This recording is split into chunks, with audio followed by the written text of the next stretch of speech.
Begitu telah mulai dalam syirik. وما خلقت الجن والإنس إلا ليعبدون.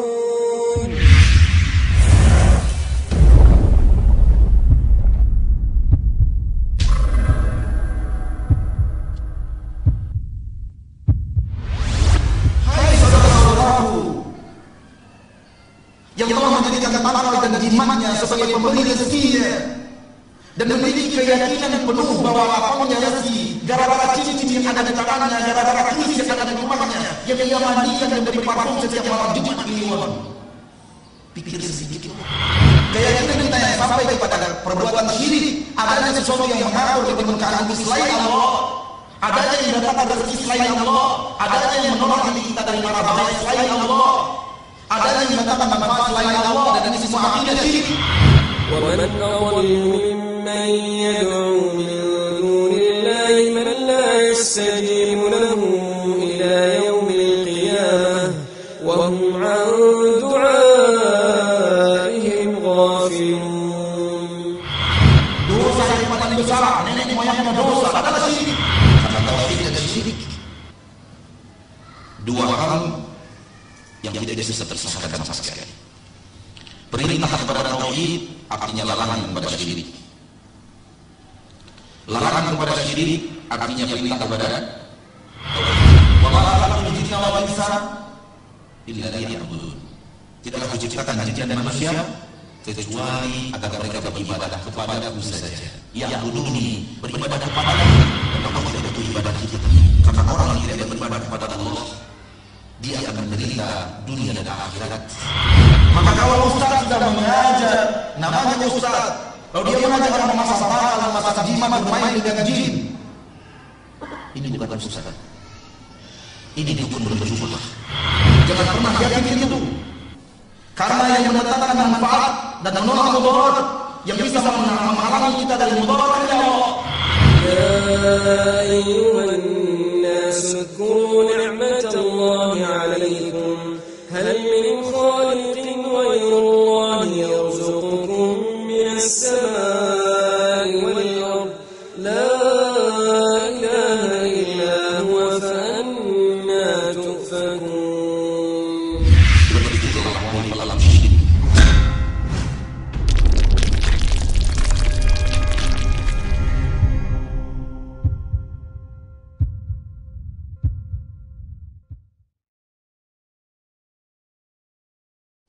Innal hamdalillah nahmaduhu wa nasta'inuhu wa nastaghfiruh wa na'udzu billahi min shururi anfusina wa min sayyiati a'malina. Man yahdihillahu fala mudilla lahu wa man yudlil fala hadiya lahu.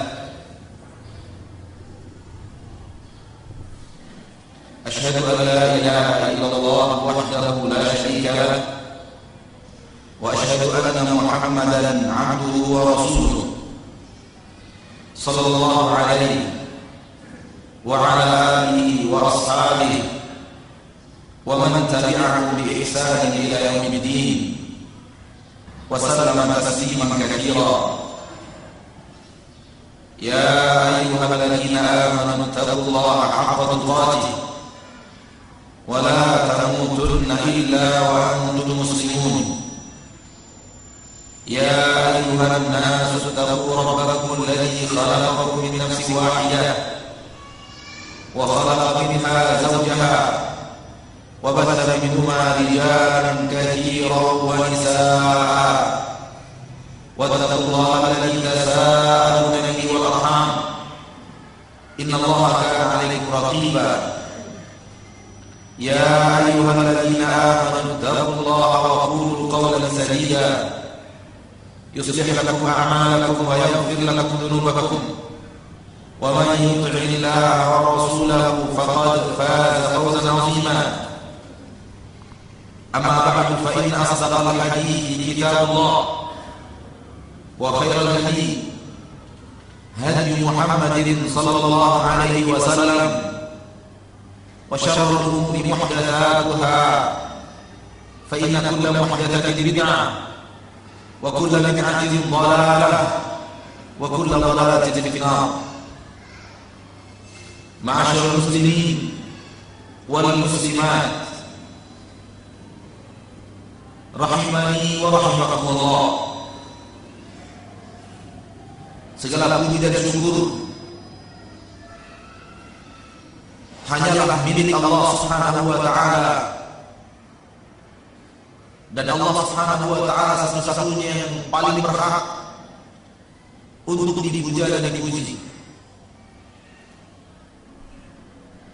Sebab apapun nikmat yang kita rasakan, sebenarnya itu adalah nikmat yang Allah datangkan dalam hidup kita. Allah berfirman, "A'udzu billahi minasyaitonir rajim. Wa ma bikum min ni'matin fa min Allah."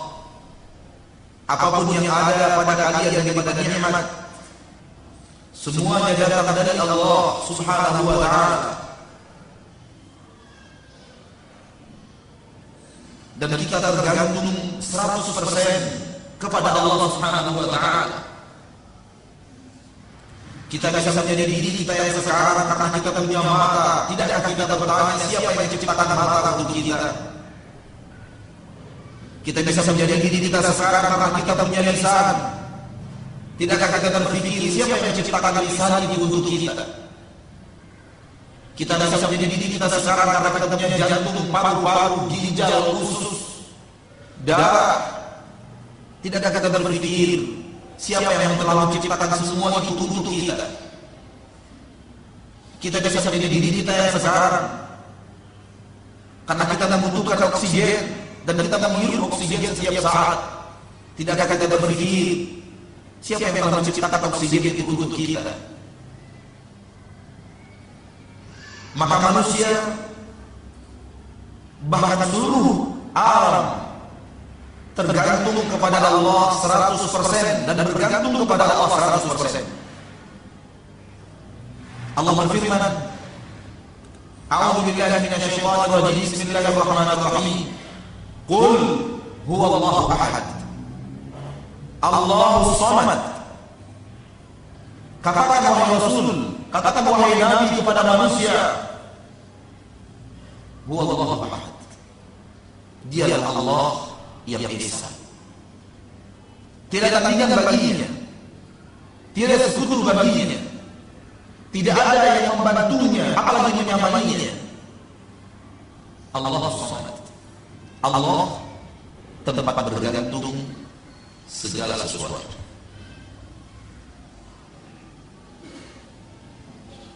Ketika kita melihat burung yang terbang di udara,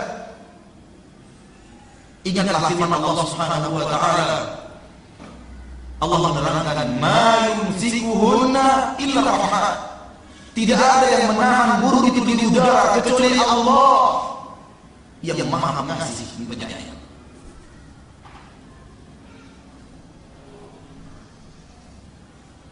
Tidak ada yang menahan burung itu di udara sehingga burung itu bisa terbang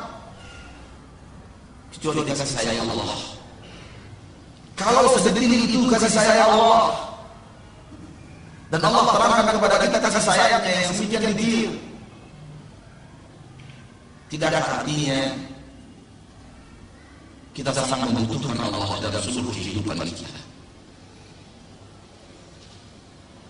Dan alam secara keseluruhan telah mendapatkan taufik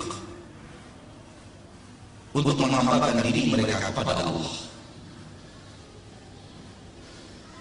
Kecuali sebahagian daripada jin dan sebahagian daripada manusia. Perhatikan dunia dan seluruh isinya. Yakini bahwa mereka semua adalah hamba-hamba Allah yang sedang bertasbih kepada Allah, yang beribadah kepada Allah. Hanya sebahagian jin, sebahagian manusia tidak mampu melakukan itu. Sabbaha lillahi ma fis samawati wa ma fil ardh. Telah bertasbih kepada Allah seluruh yang ada di langit dan seluruh yang ada di bumi. Yusabbihu lillahi ma fis samawati wa ma fil ardh. Sedang bertasbih dan akan senantiasa bertasbih kepada Allah seluruh yang ada di langit dan seluruh yang ada di bumi. kullun qad 'alima salatahu wa tasbihah. Segala sesuatu telah tahu bagaimana cara mereka bertasbih. Dalam ayat yang lain, walakin la tafaqahuna tasbihahum, namun kalian tidak mengerti bagaimana cara mereka bertasbih. Ikhwani wa akhwati fid din, rahimani wa rahimakumullah.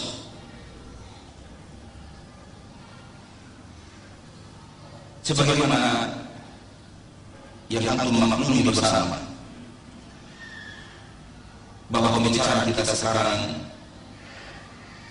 adalah pembicaraan tentang tauhid, sekaligus pembicaraan tentang syirik. Karena tauhid dan syirik dua hal yang tidak bisa terpisahkan sama sekali. Perintah kepada tauhid artinya larangan kepada syirik. Larangan kepada syirik artinya perintah kepada tauhid. Jadi itu kaidah dalam kaidah usul fiqh. Al-amru bi syai' nahyun 'an dhiddihi. Wa nahyu 'an syai' amrun 'an dhiddihi.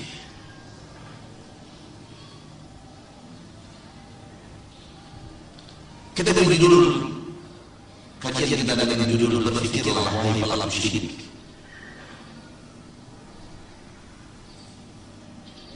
Seandainya manusia menggunakan sedikit logika sehat, seandainya manusia menggunakan 1 menit dalam sehari menggunakan logika sehatnya, maka dia akan terjerumus, tidak akan terjerumus dalam perbuatan syirik.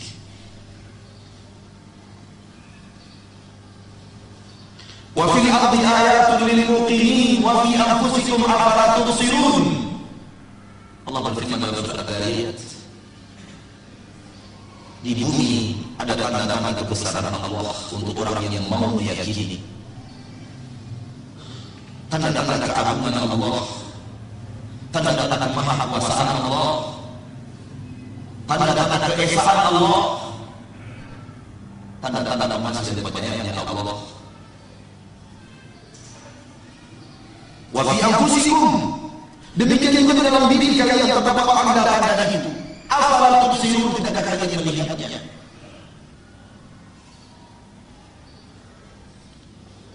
Para spesialis tulang sampai sekarang belum kelar membicarakan dan mengkaji tentang tulang manusia. Para dokter spesialis mata sampai sekarang belum sampai kepada titik sempurna dalam ilmu membahas tentang mata. Tidakkah kita sedikit berpikir sejenak, siapa yang telah menciptakan tulang dan mata itu? Sampai kita orang-orang pintar berkumpul di seluruh dunia, ilmu kita tidak kuat untuk membahas sesuatu yang telah ada. Berarti yang menciptakannya adalah yang maha mengetahui dan maha hebat. Tapi kenapa banyak spesialis yang sombong kepada Allah? Dia kaya raya dengan mempelajari mata dan mengobati mata manusia dengan izin Allah. Tapi sesaat dia kaya apa katanya, kita dokter ini gak butuh kepada Tuhan. Yang butuh Tuhan hanya orang-orang miskin.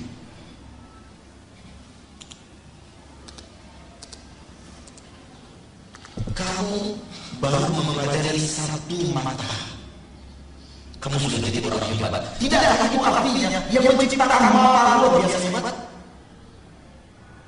Berpikir sejenak wahai dokter yang sombong kepada Allah.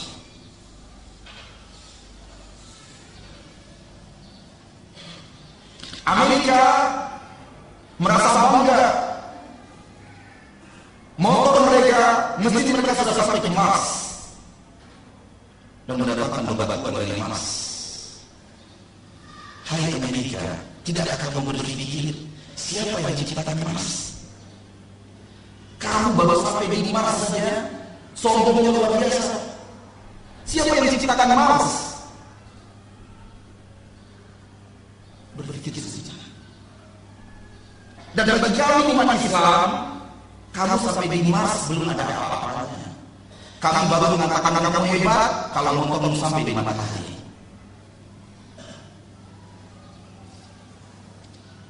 Baru kami mengatakan kamu hebat. NASA berhasil menciptakan pesawat yang mendarat di matahari. Itu pun tidak mengalahkan kehebatan kami dan pernyataan kami lebih hebat kepada yang telah menciptakan matahari itu.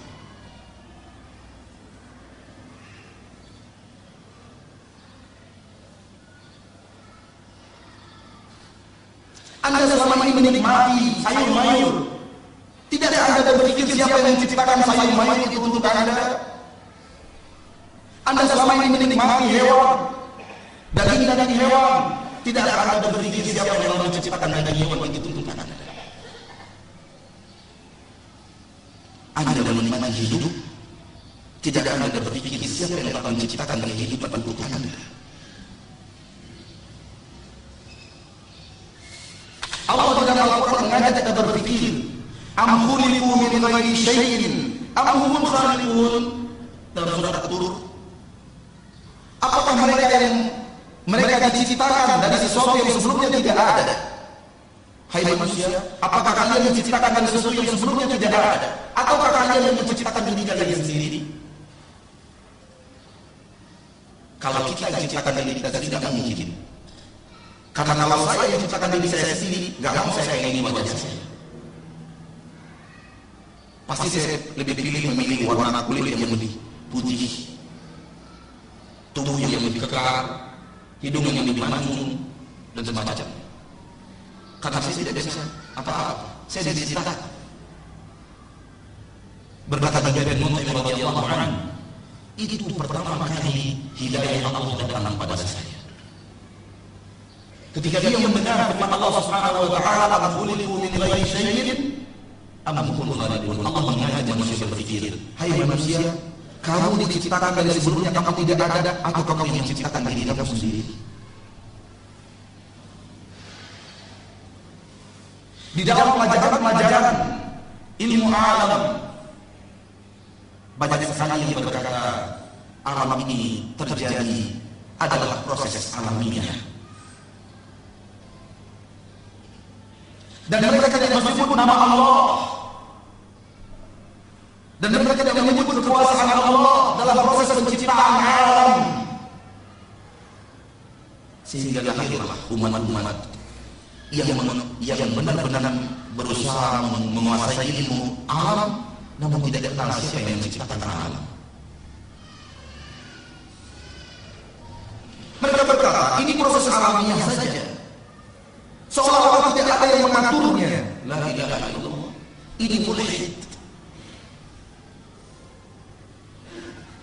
Alam semesta yang besar dan luas ini, tata surya yang sangat rapi dan tidak bertabrakan satu sama lain, berjalan tanpa yang mengatur, tanpa ada yang mengaturnya.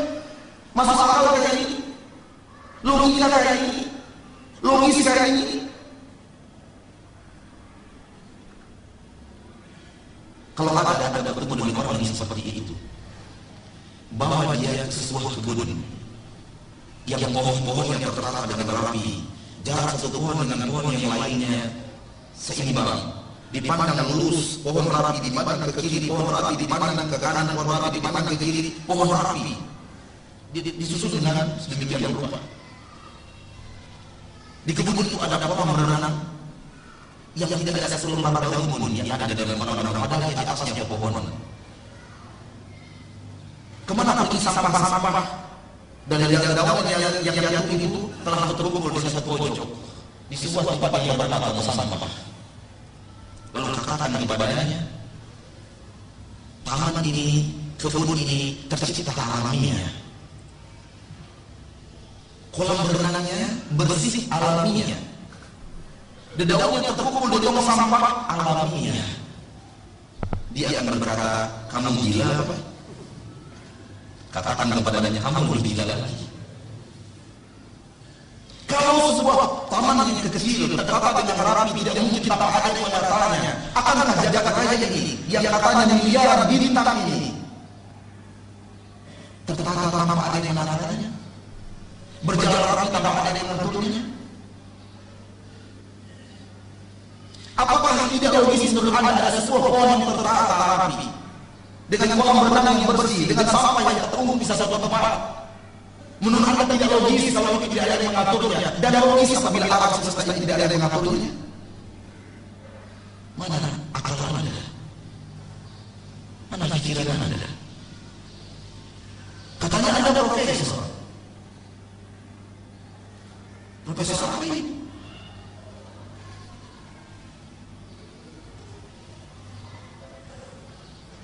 Makanya saya mengatakan Anda yang gunakan 1 menit dari umurnya setiap hari untuk berpikir yang benar, dia akan sampai kepada titik la ilaha illallah.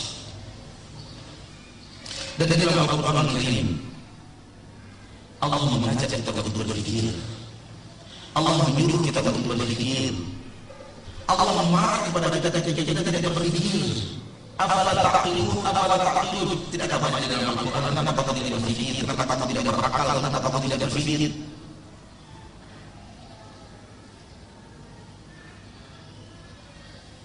Allah menurunkan Al-Quran agar kita berpikir. Allah berfirman di dalam surat Yusuf ayat 2, Inna anzalnahu Qur'anan Arabiyyan la'allakum ta'qilun. Kami turunkan Al-Quran itu berbahasa Arab. Mudah-mudahan dengannya kalian bisa berpikir. Kalian gunakan otak kalian. Kalian gunakan kejeniusan kalian. Agama Islam bisa diterima oleh orang yang tidak jenius, apalagi oleh orang yang jenius. Namun kenapa banyak orang jenius yang susah menerima Islam? Sehingga profesor-profesor ahli Arab, ahli strategi, ahli lain, agamanya agama kufar. Diceritakan dalam sebuah buku, terjadi sebuah seminar ilmiah di kota Riau dengan pembicara profesor ahli vulkanik dari Oxford University. Setelah dia memaparkan panjang lebar, ada seorang dai yang bertanya kepadanya, Profesor, saya mau tanya, kapan baru ilmuwan vulkanik tahu dan sampai pada titik ilmu bahwa ternyata keberadaan gunung itu adalah pasar daripada bumi? Dengan mata profesor itu berkata, itu baru ditemukan 30 atau 40 tahun yang lalu.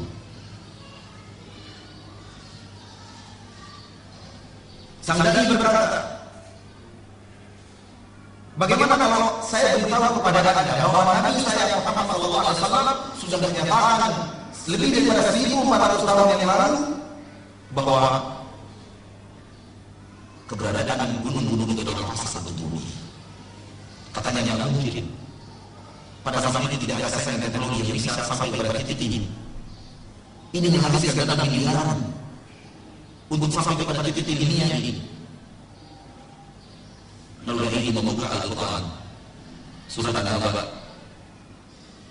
wa ja'alna al-jibala awtada, kami jadikan gunung-gunung sebagai pasar bumi. Apa kata sang profesor? Ketika akalnya masuk, tidak mungkin Muhammad tahu itu kalau bukan diwahyukan oleh pencipta vulkan ini. Asyhadu an la ilaha illallah wa asyhadu anna Muhammadar Rasulullah. Oleh karena itu antum bisa lihat yang pindah dari agama lain ke dalam agama Islam itu mayoritas orang-orang pintar. Sementara yang pindah dari agama Islam ke orang agama lain itu mayoritas orang-orang bodoh, miskin. Kalaupun dia orang terkenal, miskin iman dan takwa. Dan yang paling banyak miskin harta, itu yang bisa ditarik. Namun yang pindah dari orang-orang luar agama Islam dalam agama Islam, para cendekiawan, para ilmuwan, para ahli. Karena semakin canggih sebuah sains dan teknologi, semakin menunjukkan kehebatan Al-Quran. Allah Subhanahu wa Ta'ala menyuruh kita menggunakan akal untuk mengetahui Allah pencipta segala sesuatu. Allah berfirman di dalam surat Al-Mu'minun ayat 80. Wa lahu ikhtilaful laili wan nahar afala ta'qilun. Allah yang telah memiliki pergantian siang dan malam. Tidak ada kalian berakal?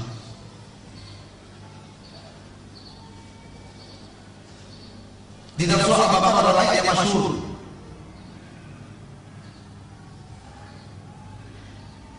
Ketika Allah Subhanahu wa taala mengatakan,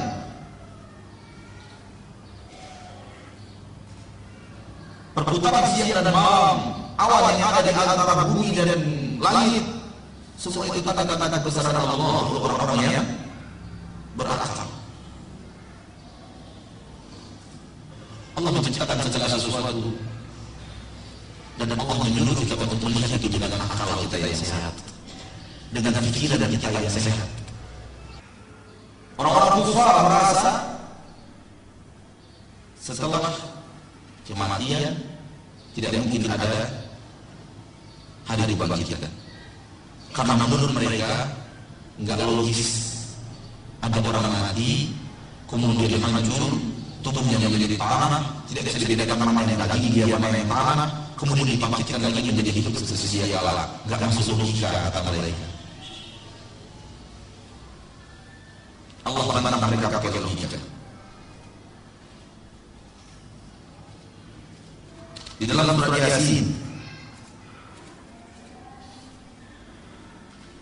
ayat 79 Allah mengatakan, A'udzu billahi minasyaitonir rajim.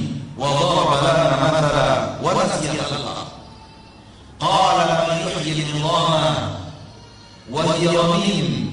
Qul yuhyiha alladhi ansha'aha awwala marrah wa huwa bikulli khalqin 'alim.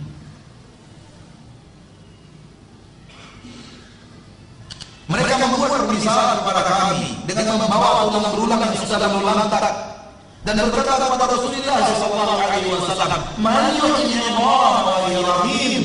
Siapa yang sanggup membangkitkan lagi tulang belulang ini padahal dia sudah hancur melantak? Siapa orang yang bisa membangkitkan itu semua? Menurut mereka enggak sulit untuk logika sehat. Makanya mereka mengatakan Nabi Muhammad itu gila. Allah menyuruh Nabi Muhammad SAW untuk menjawab ini dengan logika yang sehat, logika yang benar. Qul, katakan wahai Muhammad, jawab mereka, yuhyiha alladhi ansha'aha awwala marrah, yang akan membangkitkan tulang belulang ini menjadi kembali menjadi hidup adalah yang pertama kali menciptakannya. Logis kan? Kalau Allah bisa ciptakan dia sebelumnya dia tidak ada, Allah bisa ciptakan, itu berarti Allah bisa membangkitkan hidup lagi.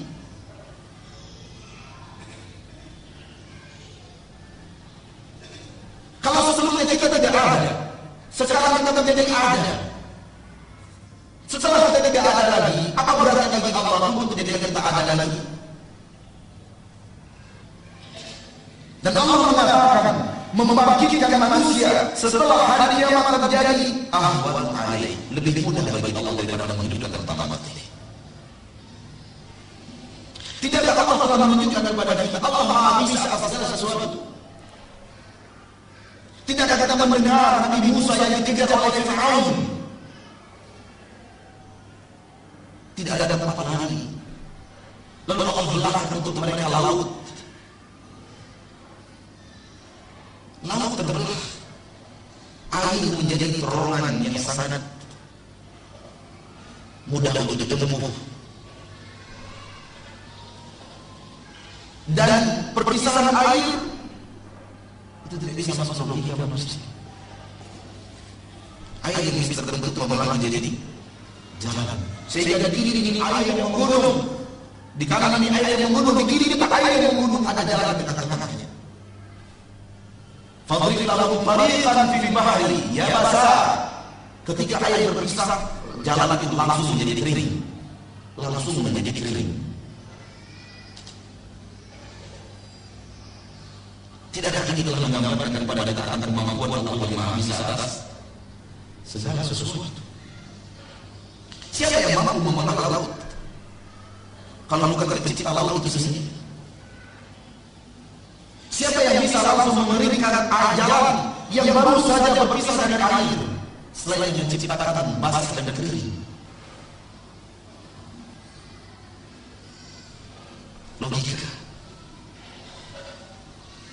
Nabi Ibrahim akan dilemparkan oleh orang-orang kufar ke dalam kobaran api yang menyala. Siapa yang bisa menyelamatkan Nabi Ibrahim? Allah yang telah menciptakan api. Tidakkah ini telah menunjukkan kepada kita Allah Maha Bisa atas segala sesuatu? Hal yang menurut kita mustahil, Allah telah buktikan ada. Dan di dalam Al-Quran Allah bercerita tentang orang yang Allah hidupkan dan setelah Allah matikan. Tidak. Salah satu di antaranya bernama Uzair. Di antara mereka adalah Bani Israil. Di zaman Nabi Musa, di zaman Nabi Isa. Setelah Allah wafatkan mereka mati. Menurut kita nggak logis kalau dia hidup lagi. Allah hidupkan lagi. Di antaranya adalah penciptaan burung. Ketika Nabi Ibrahim minta kepada Allah tunjukkan bagaimana engkau menciptakan makhluk wahai Allah. Allah katakan ambil burung, cincang letakkan gunung-gunung. Panggil dia, burung datang lagi.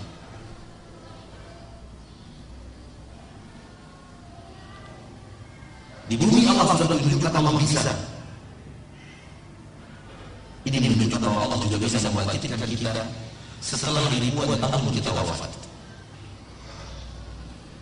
Bahkan setelah jutaan tahun kita wafat. Bahkan setelah miliaran tahun kita wafat. Bagi Allah seluruhnya gampang.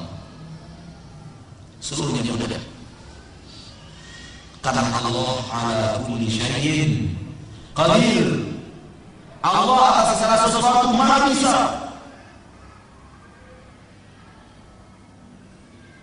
Allah atas segala sesuatu Maha Bisa. Tentang adanya hari kiamat, hari berbangkit, hari pembalasan sangat logis. Allah mengajak kita untuk berpikir. Adanya hari berbangkit itu logis, masuk akal. Allah berfirman dalam Al-Quran Al-Karim, "Afataj'alul muslimina kal mujrimin, ma lakum kaifa tahkumun?" Akankah kami menjadikan orang muslim sama dengan orang mujrim? Mujrim artinya pelaku dosa dan maksiat. Apakah kami menjadikan orang muslim yang taat, yang patuh kepada Allah, yang menjalankan ketaatan kepada Allah, berhenti daripada perbuatan maksiat? Akankah kami samakan dia dengan orang-orang mujrim yang ketika Allah perintahkan dia tidak mau menjalankan, ketika Allah melarang itu yang menjadi hobi dan kesukaan? Setelah mati sama saja. Mana kaifa tahkumun? Ada apa dengan kalian? Bagaimana kalian membuat keputusan? Kalau tidak ada hari berbangkit, hari pertanggungjawaban setelah kematian, itu artinya orang taat dengan orang bejat sama-sama. Tidak ada apa-apa. Logisnya itu. Logisnya Allah samakan antara Nabi Muhammad dengan Fir'aun. Sehingga setelah wafat tidak ada hari berbangkit, tidak ada hari pertanggungjawaban, tidak ada surga dan neraka. Sehingga akhir daripada perjalanan Nabi Muhammad dan akhir daripada perjalanan Fir'aun sama. Logisnya itu tidak logis. Orang-orang kufar saja ada yang merasa tidak logis. Dia orang kafir. Oleh karena itu mereka mencari bagaimana dengan dua ini tidak logis, ini tidak logis. Ini adalah dengan akal pikiran. Orang taat hidup, orang bejat hidup, kemudian mereka sama-sama mati, sama-sama tidak ada penyelesaian. Ini nggak masuk akal kata mereka. Sehingga mereka mencari bagaimana solusinya supaya yang tidak masuk akal menjadi masuk akal. Sampai mereka kepada syaitan meyakini reinkarnasi. Dan semua itu untuk menjawab teka-teki logika mereka. Dan mereka tidak mendapatkan hidayah di jalan yang benar. Tapi semua itu untuk menjawab pertanyaan logika yang tidak terjawab. Dan Islam menjawabnya dengan benar. Allah menurunkan syariat dengan benar menjawabnya. Dalam ayat yang lain Allah berfirman, "Am naj'alul ladzina amanu wa 'amilus shalihat kal mufsidina fil ardh am naj'alul muttaqina kal fujjar?" Apakah akan kami samakan orang-orang yang beriman dan beramal saleh sama dengan orang-orang yang menebar kerusakan di permukaan bumi? Akankah akan kami samakan orang-orang yang bertakwa dan orang-orang yang banyak yang bermaksiat? Tidak mungkin sama. Kalau sama berarti Allah tidak adil. Ini sesuai dengan logika yang sehat. Ini sesuai dengan logika yang sehat. Ma'asyiral muslimin, intinya adalah masih banyak dari yang bisa kita ungkapkan. Akan tetapi intinya adalah kalau kita gunakan akal kita dengan sebenar-benarnya, maka kita akan sampai kepada titik la ilaha illallah. Kita akan sampai kepada titik bahwa tauhid adalah jalan keselamatan dan syirik adalah jalan kehancuran. Kita akan sampai kepada titik tauhid adalah jalan yang sesuai dengan logika manusia. Syirik jalan yang tidak sesuai dengan logika sedikit pun. Suatu hal yang tidak bisa, yang tidak mungkin tidak kita ketahui. Suatu hal yang saya yakin kita tahu sebelumnya, bahwa amalan yang paling mulia di permukaan bumi adalah tauhid. Amalan yang paling mulia di permukaan bumi adalah tauhid. Allah berfirman di dalam surah Al-Baqarah, "Wa ma umiru illa liya'budullaha mukhlishina lahu-d-din." Ini tauhid. Mereka tidak diperintahkan, manusia tidak diperintahkan kecuali agar mereka beribadah kepada Allah saja, mengikhlaskan kepada Allah seluruh ketaatan mereka. Ini tauhid. Ini yang diperintahkan oleh Allah. Wa ma khalaqtul jinna wal insa illa liya'budun. Tidaklah kuciptakan jin dan manusia kecuali agar mereka beribadah kepada-Ku saja. Ya'buduni, beribadah kepadaku. Dan Allah tidak butuh ibadah kita. Allah meminta kita beribadah kepadanya. Allah tidak butuh ibadah kita. Siapa yang membutuhkan ibadah itu? Kita sendiri. Karena orang yang tidak beribadah kepada Allah, dia akan menderita dunia dan akhirat. Dia menderita di dunia sebelum menderita di akhirat. Dan orang yang beribadah kepada Allah akan merasakan kenikmatan hidup di dunia dan kenikmatan hidup di akhirat. Gak usah jauh-jauh. Saya yakin anak-anak kita adalah orang yang sebelumnya tidak mengerti ilmu tauhid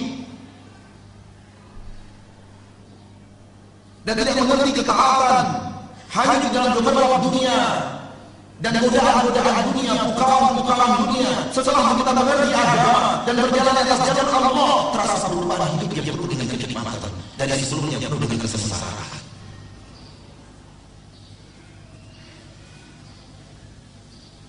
Bukanlah lembaran hidup kita yang penuh dengan maksiat. Lihat bagaimana jiwa kita dalam lembaran maksiat itu. Perhatikan kehidupan kita setelah kita taat kepada Allah dan beribadah kepadanya. Perhatikan kenikmatan hidup kita dalam ketaatan dan ibadah itu. Makanya jemaah haji sering datang pada kita dan berkata, "Ustaz, kenapa yang masih haji ini jiwa saya tenang, jiwa saya tenang, ya terang aja, ke masjidnya 1 jam sebelum azan. Mau sholat subuh jemaah haji berangkat dari rumahnya jam 3 malam, sholat tahajud menunda sholat subuh, lalu sholat subuh, tawaf baru pulang. Ya terang aja tenang jiwanya. Karena banyak ibadah, pandangannya terjaga daripada maksiat, lisannya tidak mau bicara orang lain, sedikit dia lihat astagfirullah, astagfirullah, astagfirullah.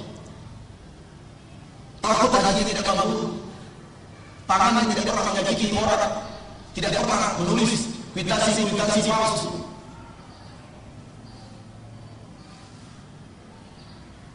tangan dan kakinya beribadah, jiwanya beribadah kepada Allah selama di musim haji, tentu dia akan merasakan kenikmatan hidup. Saking enaknya mereka beribadah pada jemaah haji, banyak yang nggak tahu tanggal berapa sekarang. Yang pernah melaksanakan ibadah haji pasti tahu. Di tanggal berapa sekarang? Nggak tahu tanggal berapa. Saking nikmatnya beribadah, nikmatnya hidup di musim haji, tenangnya jiwa pada musim haji. Jemaah haji tanya, hari apa sekarang Pak? Hari apa ya? Senin apa Selasa ya? Nggak tahu, haji pun nggak tahu lagi. Ketika kita fokus ke akhirat, fokus bukan berarti mencapai dunia. Fokus ke akhirat bukan berarti apa? Mencapai dunia. Jemaah haji itu, walaupun mereka nggak tahu tanggalnya, nggak tahu hari kadang-kadang, namun kalau sudah pulang usai wajib kita katakan haji itu. Kurma beli sekian kilo, oleh-oleh untuk anak sekian kilo, over itu. Itu artinya mereka tidak akan meninggalkan dunia. Nanti tidak akan meninggalkan dunia. Ke Masjid Kubah kita bawa ke Masjid Kubah. Itu 15 menit waktu saya berikan kepada bapak dan ibu-ibu, tidak ada yang protes. Tapi kalau dibawa ke kebun kurma, pasar kurma, 15 menit protes semua. Dunia tidak bisa dilupakan. Dunia ada di dalam dada.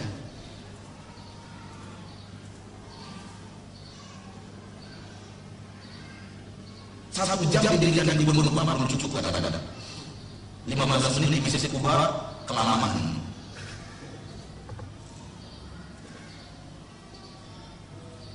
Namun jemaah haji nampak betul bahwa mereka bukan oleh-oleh yang paling penting bagi mereka. Yang paling penting target hidup mereka, bagaimana bisa sholat, bagaimana bisa menghafalkan Al-Quran, bagaimana bisa sholat di Masjid Haram, bagaimana bisa sholat di Masjid Nabawi, bagaimana bisa berzikir sebanyak-banyaknya, bagaimana bisa bersedekah sebanyak-banyaknya.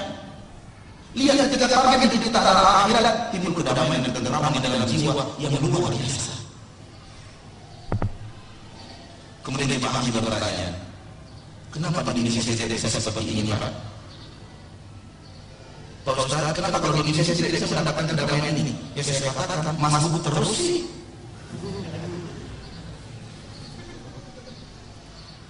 Bagaimana mungkin Anda bisa mendapatkan kedamaian itu? Di Mekah Anda datang 1 jam sebelum adzan. Di Indonesia sudah terakhir imam baru Anda datang. Bagaimana bisa sama? Gak bisa. Kalau ini mendapatkan kedamaian seperti di Mekah, Anda juga ke masjid 1 jam sebelum adzan. Duduk berzikir membaca Al-Quran. Mudah-mudahan Anda mendapatkan kebahagiaan sama dengan kebahagiaan kita berada di Mekah dan Madinah.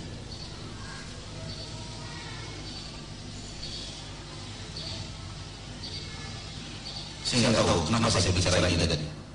Dari mana saya masuknya? Hah?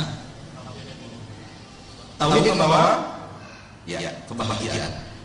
Tauhid membawa kebahagiaan. Syirik membawa kesengsaraan. Orang yang bertauhid akan bahagia, bahagia di dunia, bahagia di akhirat. Orang yang syirik akan sengsara di dunia, sengsara di akhirat. Oleh karena itu, kemuliaan yang paling mulia adalah ketaatan dan bertauhid kepada Allah.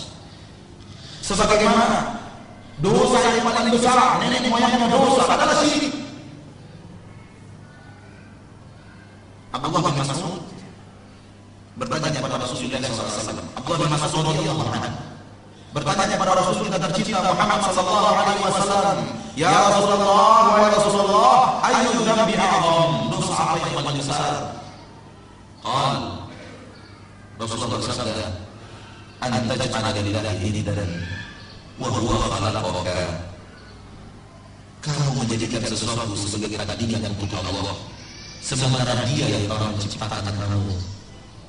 Mikir, Allah yang menciptakan kita, Allah yang memberikan kita mata, Allah yang memberikan kita lisan, Allah yang memberikan kita telinga pendengaran, Allah yang memberikan kita oksigen, Allah yang memberikan kita paru-paru, Allah yang memberikan kita jantung. Kok berterima kasihnya kepada Tuhan Yesus?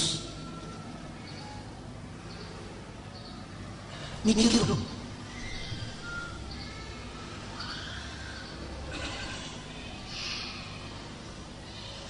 Allah yang lakukan itu untuk kita semua. Hidup kita ini Allah yang menjalankan, Allah yang mengaturnya.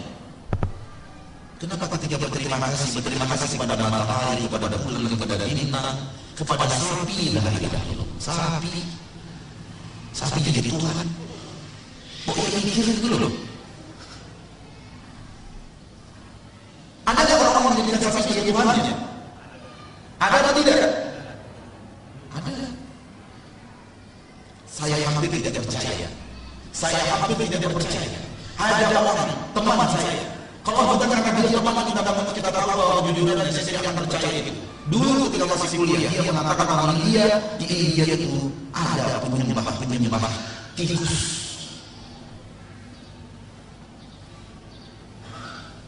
Dan saya hampir tidak percaya. Saya mengatakan, kamu mengatakan apa? Tikus jadi Tuhan.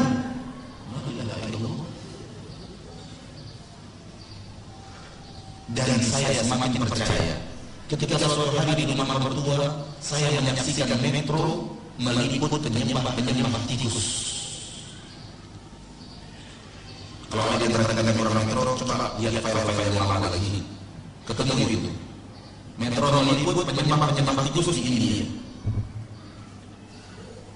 Di dalam sebuah majalah di atas pesawat saya membaca ada penyembah cicak di Takakarau, Sumatera Utara.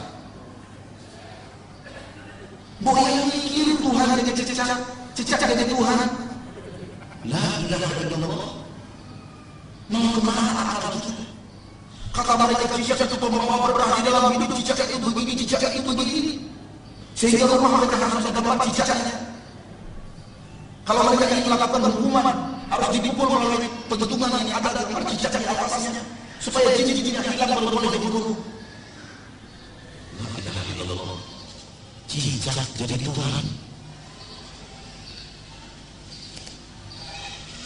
Hai saudara-saudaraku yang telah menjadikan tawakal dan jimatnya sebagai pemberi rezekinya dan memiliki keyakinan penuh bahwa lapangnya rezeki gara-gara cincin yang ada di tangannya, gara-gara kuis yang ada di rumahnya, yang dia mandikan dan beri parfum setiap malam Jumat Kliwon. Pikir sedikit loh. Apa iya cincin ada yang membukakan rezeki itu?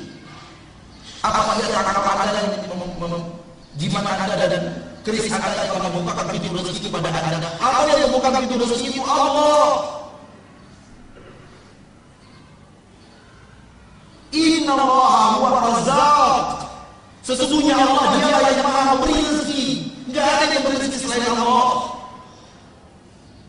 Lalu kenapa ada saudara-saudara kita yang sangat yakin rezekinya terbuka, pintu rezekinya terbuka karena dia pakai cincin keramat, karena di rumahnya ada keris keramat?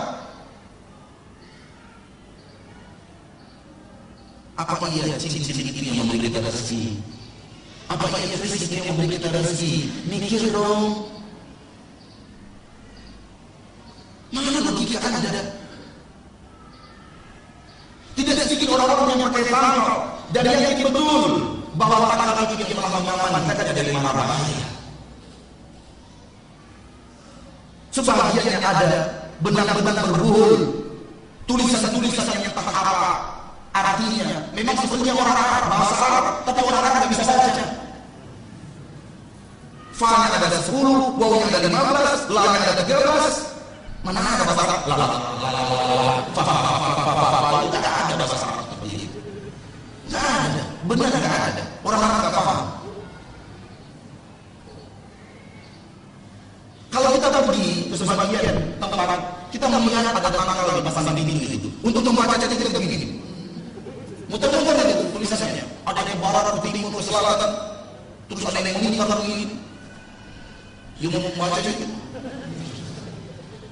La ilaha illallah. Ini telah bukan rezeki. Kertas, keris. Ini yang telah menjaga seorang kita supaya orang ini tidak masuk dengan serangan gaib. Tidak sama sekali. Jangan pernah yakin itu. Karena yang mendatangkan manfaat dan menolak mudarat, yang bisa menghalangi kita dari mudarat adalah Allah. Rasulullah mengajarkan ini, akidah ini kepada Abdullah bin Abbas ketika Allah masih kecil. Dan dia hafal oleh Allah bin Abbas sampai tuanya dan dia ajarkan kepada umat dan dari sisi sampai sekarang bertahan. Untuk bisa lihat dalam Arba'in Nawawiyah. Aqidah umat Islam. Wa'alam anna al-ummah law ijtama'at 'ala an yadurruka bi syai' lam yadurruka illa bi syai' qad katabahu Allah lak. Wa in ijtama'u 'ala an yadurruka bi syai' lam yadurruka illa bi syai' qad katabahu Allah 'alaik. Rufi'atil aqlam wa wajabatis suhuf. Ini akidah tauhid. Selain ini akidah syirik. Ketahuilah, wahai Ibnu Abbas, kata Rasul kepada Ibnu Abbas, dan faedah hadis ini untuk seluruh manusia. Karena Rasul tidak diutus kepada Ibnu Abbas sendirian, tapi diutus untuk seluruh umat. Maka bicara Rasul kepada salah seorang sahabat, lalu bicara untuk seluruh umat. Itu kaidah para ulama, ahlul hadis, ahlus sunnah. Ketahuilah bahwasanya andai seluruh umat ini berkumpul membuat sebuah strategi untuk mendatangkan satu manfaat kepadamu, satu manfaat, mereka tidak bisa lakukan itu kalau Allah belum tuliskan itu untuk dirimu. Kalau mereka berkumpul, umat seluruhnya berkumpul untuk memberikanmu satu mudarat, satu hal yang tidak baik, satu hal yang tidak kau sukai, mereka tidak akan sanggup kalau Allah belum tuliskan itu. Ini akidah umat Islam. Ini akidah tauhid. Ini akidah la ilaha illallah.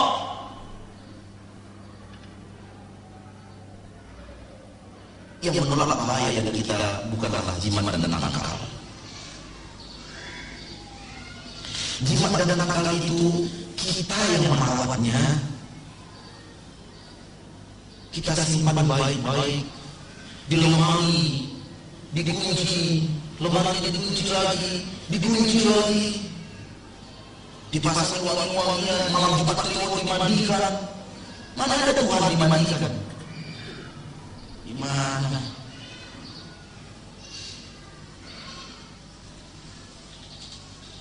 Ketika ada yang datang pada kita dan menerangkan dia punya jimat dan nakal,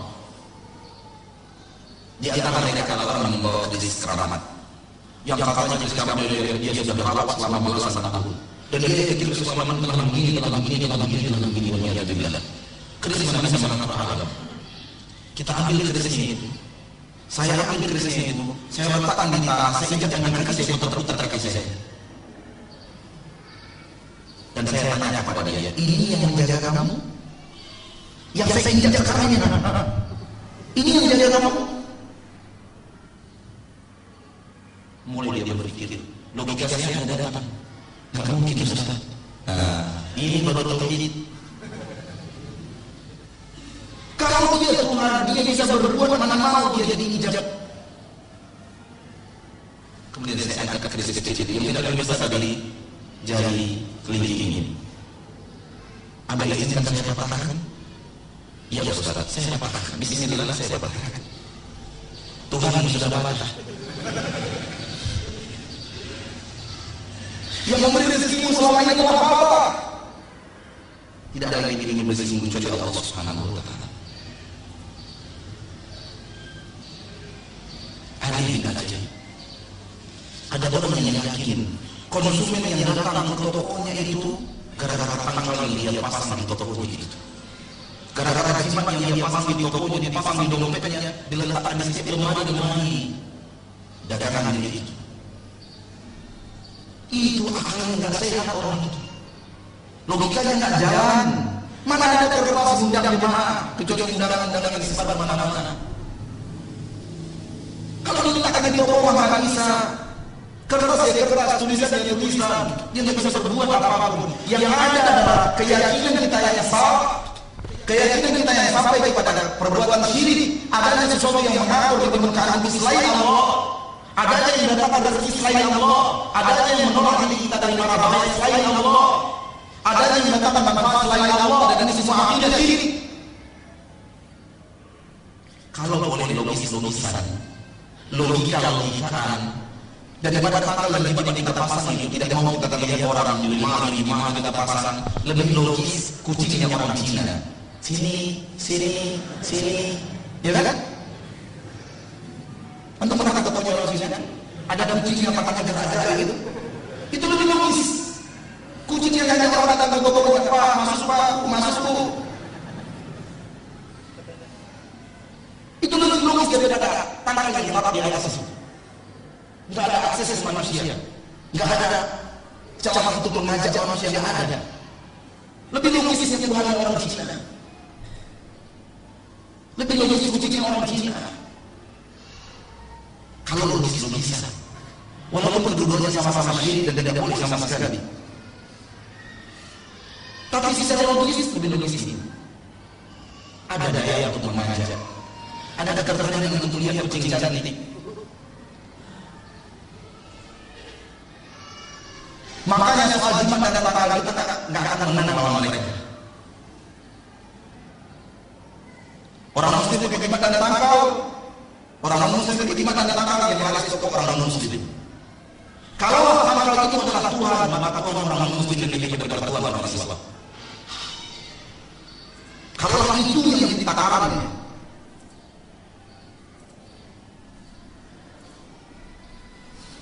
kenapa ketika orang lain pakai tanggal usahanya laris, bukan orang Islam? Kenapa ada Islam yang pakai tanggal usahanya maju-maju?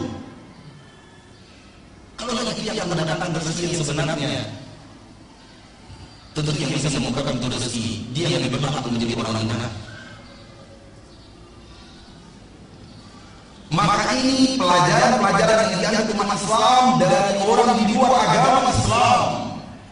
Jimat dan tanggal budaya orang-orang di luar agama Islam yang diadopsi oleh umat Islam, dimasukkan oleh syaitan ke dalam barisan umat Islam, ke dalam akidah umat Islam. Fenomena syirik ini dan dibesarkan oleh syaitan agar kita menerimanya karena dikelabui kita dengan potongan-potongan ayat dan tulisan-tulisan mirip bahasa Arab yang tidak bisa dibaca oleh orang Arab. Ketika istri mengendayai diamuk oleh jin secara massal di kota Pekanbaru, Allah mengizinkan kita untuk menjalankan ruqyah di sana. Dan kita menemukan seorang siswi yang membawa tangkal di badannya. Setelah kita nasihati, kita katakan, bolehkah saya buka tangkal ini? Boleh Pak Ustaz. Kita buka. Setelah kita buka, ternyata di dalamnya ada potongan-potongan ayat Al-Quran. Coba lihat, potongan ayat Al-Quran di bawah dalam ayat. Ada di badannya. Dan ada mirip-mirip bahasa Arab, tulisan-tulisan Arab, namun saya tidak bisa baca.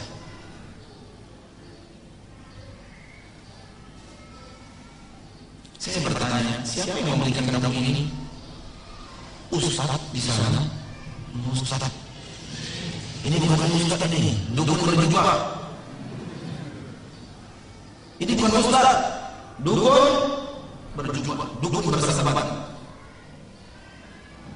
Yang mengajarkan umat berbuat syirik. Nabi mengatakan, barang siapa yang menggantungkan tanggal dan jimat, dia telah berbuat syirik. Hadis sahih dari Imam Ahmad. Mana ada ustaz mengajar orang berbuat syirik? Yang ada dukun. Maka kalau ustaz sudah mengajar, namanya ustaz, lalu dia mengajar orang memasang tanggal, memasang jimat, bermain dengan jin, ini bukan ustaz. Ini dukun berjubah.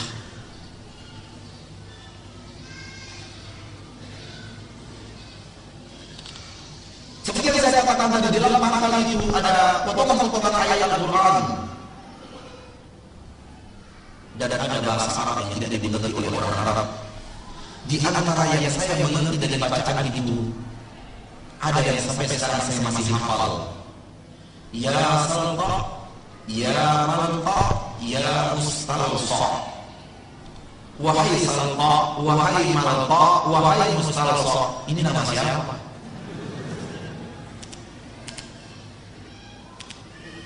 Artinya panggilan kepada makhluk gaib.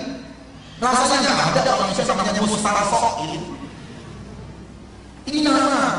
ini nama yang dipanggil untuk menjaga anak ini. Nama yang dipanggil untuk menjaga anak ini. Nama siapa ini? Nama jin. Berarti ustaz ini yang memang bergaul dengan alam jin, berteman dengan jin, memiliki khodam dari kaum jin, dan itu terlarang dan kesesatan dalam agama Islam. Makanya saya tidak mengatakan dia ustaz, saya mengatakan dia dukun berjubah. Ada minimal 6 nama yang besar yang siap menanti orang yang berbuat syirik dan tidak taubat dari syiriknya sampai mati. Sampai dia meninggal dunia tidak taubat dari syirik, minimal ada 6 nama yang besar. Pertama, ketika dia berbuat syirik itu, pada saat itu dia keluar dari agama Islam.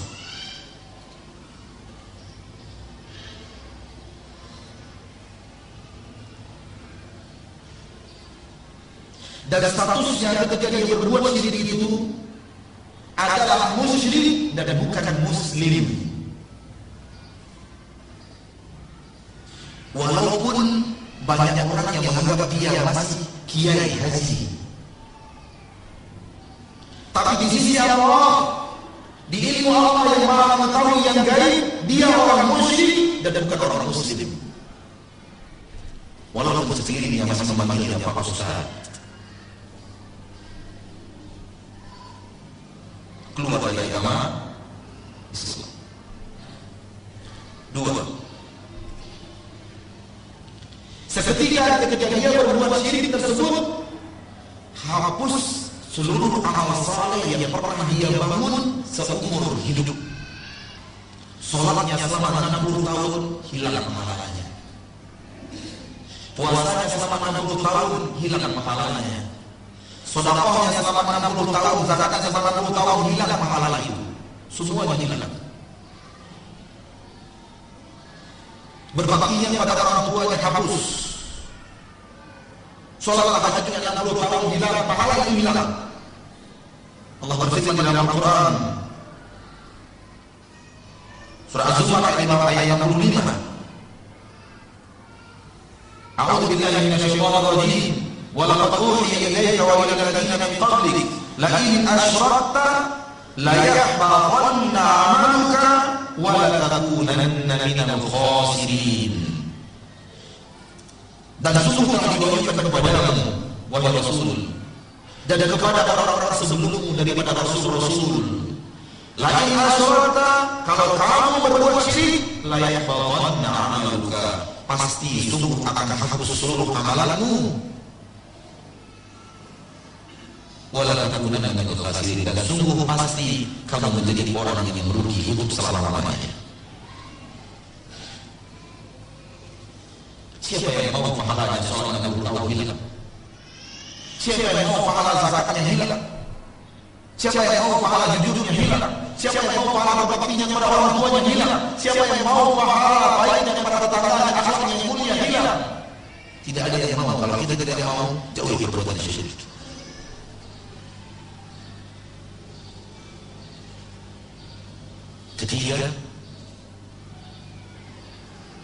Ketika dia terjerumus ke dalam kesyirikan itu, seandainya ada khilafah Islamiyah yang benar, diizinkan kepada khilafah Islamiyah ini untuk membunuhnya dan mengambil hartanya untuk baitul mal.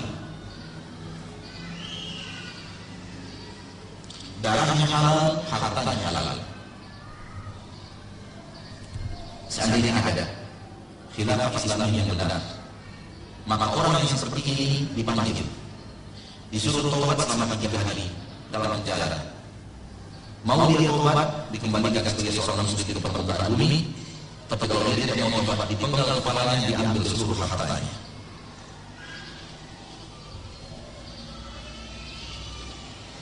sahih Imam Bukhari dan Muslim dari Abdullah bin Umar, Nabi Muhammad SAW bersabda, "Umirtu an uqatila an-nas hatta yashhadu an la ilaha illallah wa anna Muhammadan Rasulullah wa yuqimus shalah wa yutuz zakah fa in fa'alu dhalika hasabu minni dima'ahum wa amwalahum illa bihaqqil Islam wa hisabuhum 'ala Allah azza wa jalla." Aku diperintahkan untuk melarang manusia sampai mereka bersaksi la ilaha illallah wa anna Muhammadar Rasulullah, mendirikan salat, menunaikan zakat. Apabila mereka mengerjakan itu, mereka memelihara dari diriku jiwa-jiwa mereka dan harta-harta mereka. Kalau mereka keluar dari jalur la ilaha illallah, jiwa mereka tidak aman, harta mereka tidak aman. 4.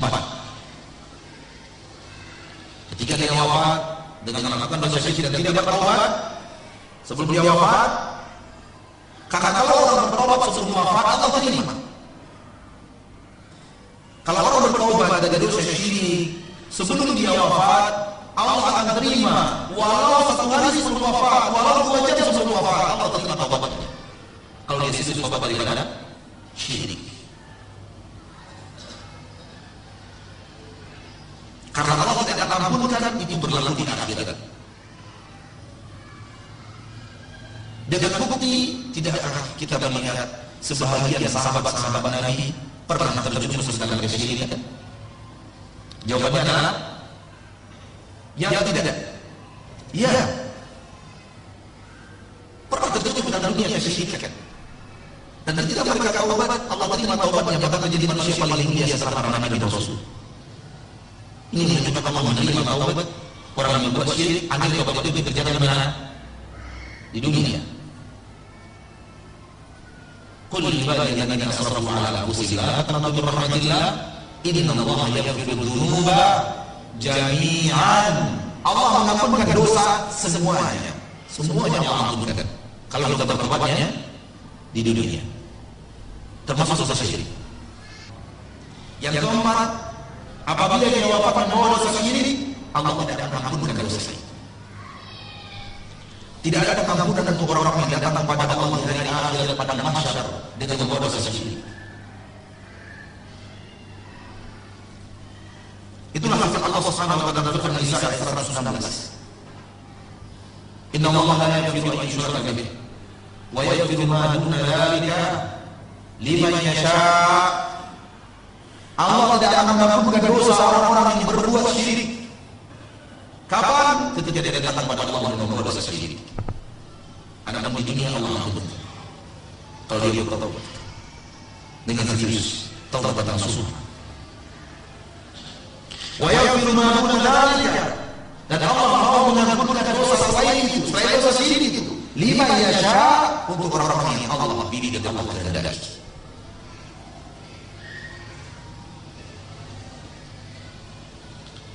Ini bahaya yang keempat ini, bahwa Allah tidak akan ampunkan dosa untuk selama-lamanya. Bahaya yang kelima. Bahaya yang kelima, dia akan masuk neraka dan kekal di neraka untuk selama-lamanya. Orang yang wafat dengan dosa syirik akan kekal di neraka Allah untuk selama-lamanya. Berapa selama-lamanya itu? 5.000 juta, 5.000 miliar tahun, itu belum selama-lamanya. 1 juta triliun tahun, belum selama-lamanya. Kalau ada di titik akhir, belum selama-lamanya. Dia di neraka Allah, di azab yang sangat pedih, yang tidak tertahankan untuk selama-lamanya. Na'udzubillah min asy-syirk. Oleh karena Nabi Ibrahim berdoa, di dalam Al-Qur'an Allah mengatakan, wajudni wa baniya an na'budu al-asnam. Jauhkan saya, jauhkan tuntunan saya daripada mengibadati berhala-berhala ini ya Allah. Karena Nabi Ibrahim paham betul tentang bahaya syirik.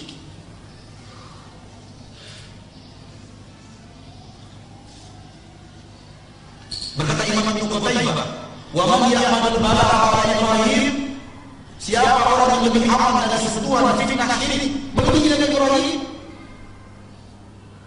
Kalau Nabi Ibrahim berdoa kepada Allah, ya Allah jauhkan aku dari syirik, tidakkah kita lebih pantas berdoa meminta Allah menjauhkan kita dari syirik? Tidakkah iman kita jauh lebih kecil, jauh lebih tipis daripada iman Nabi Ibrahim? Harus waspada dan syirik. Nabi Ibrahim mengkhawatirkan syirik untuk dirinya dan untuk keturunannya. Kenapa ada orang tua muslim sekarang rela, ikhlas memasukkan anaknya sekolah ke sekolah Kristen? Apakah bagi Anda nilainya yang rata-ratanya 9,9 itu lebih berharga daripada tauhidnya? Dan kalau Anda sekolah anak-anak di sana tidak dapat 99,9 dari anak-anak Anda, hanya karena itu dalam sisi duniawi nilai anak-anak tinggi, rela orang tua muslim sekarang memasukkan anaknya di sekolah itu. Ada atau tidak? Tolong jawab, ada atau tidak? Ada. Banyak bahkan. Bahkan saya mendengar dari orang yang saya percayai, ada keluarganya yang menyekolahkan anak-anaknya dari TK, dari SD, dari sekolah-sekolah bersertifikat itu.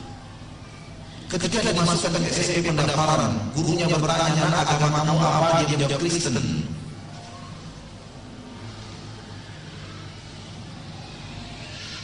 Kemudian pura-pura berdalih, itu kan cara dunianya saja, di belakang kita masukkan MDA dan nilai konyol.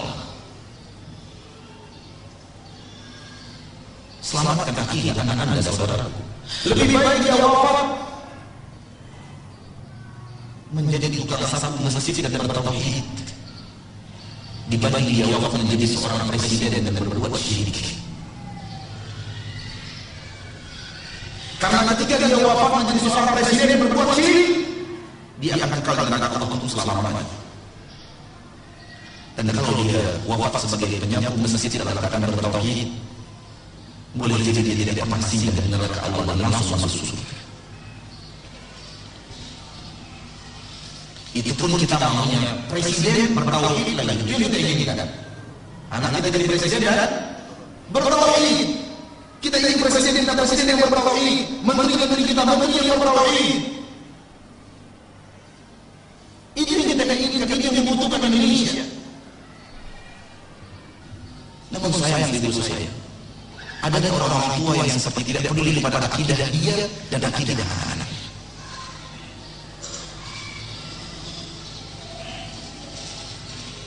Ketika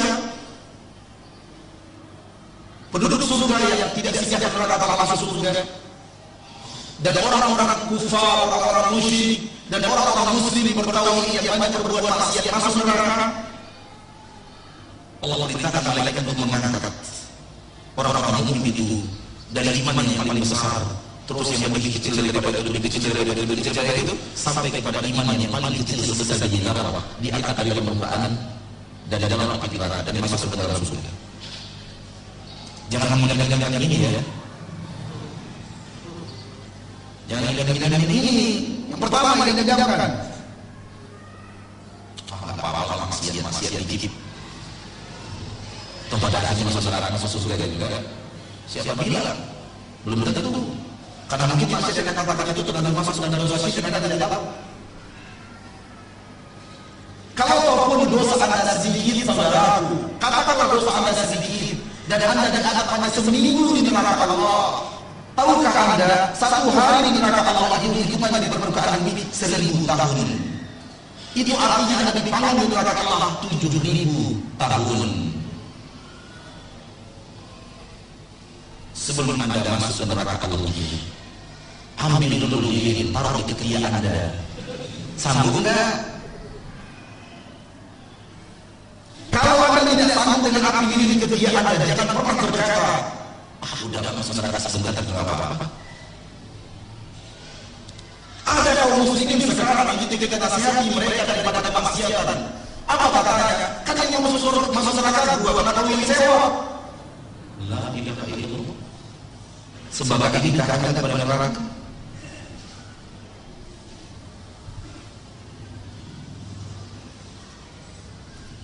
Dan ada kaum muslimin yang ketika sedang berbuat maksiat.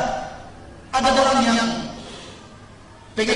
ingin lalu di depan mereka pengen ke masjid, berpakaian peci haji, berjenggot, berpakaian muslim bersarung, memenuhi la ilaha illallah, memenuhi hayya 'alal shalah, hayya 'alal falah. Karena mereka malu dia berbuat maksiat, mereka melambai sambil berkata, assalamualaikum ahli surga. Kalau kita mau sebel, kan kita jawab waalaikumsalam ahli neraka. Kan repot jadi ini. Jangan pernah berada dengan neraka Allah. Fa inna asadakum amalna la taqwa. Jasa kalian tidak akan pernah sanggup untuk menahankan perkhianatan neraka itu. Nabi kita sallallahu bersabda, azab yang paling ringan di neraka Allah, azab yang paling ringan di neraka Allah, paling ringan itu hanya diletakkan di telapak kakinya bara api neraka. Hanya itu azab yang paling ringan. Itulah azab paling ringan di neraka Allah. Dalam riwayat lain dipasangkan dengan sendal yang tercipta dari bara api neraka. Itu azab paling ringan di neraka. Kata Rasulullah, dengarkan, wahai orang-orang yang tidak takut kepada neraka Allah,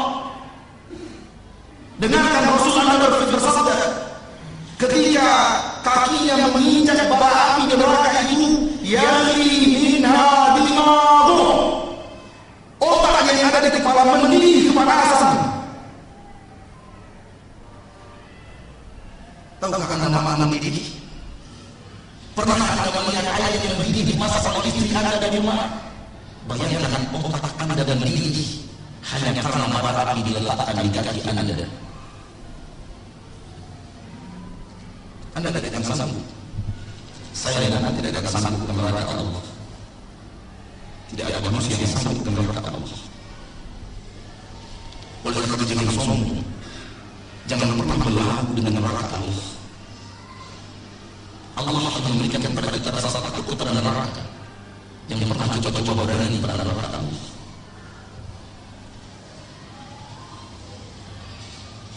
Saya akan sholat, saya akan zakat, walaupun usahanya riba dikit.